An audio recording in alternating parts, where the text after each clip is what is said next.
Hi everyone, The Simple Dad here.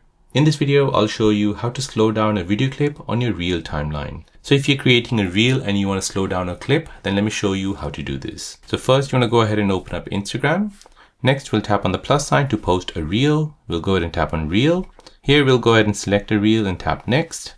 Now here, if I want to slow down this Reel, I'll go ahead and tap on Next, tap on Edit Video. Here we are in the timeline mode for your Reel. To slow down this video, go ahead and select the video and then tap on speed.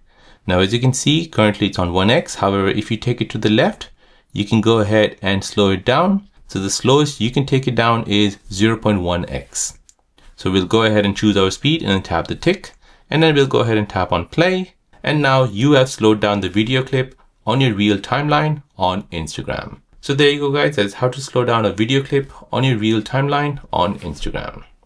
If you're new on the channel and you want to find out more about your iPhone, your Android phone, or any other social media apps, then don't forget to subscribe to this channel to become a part of the Simple Dad community.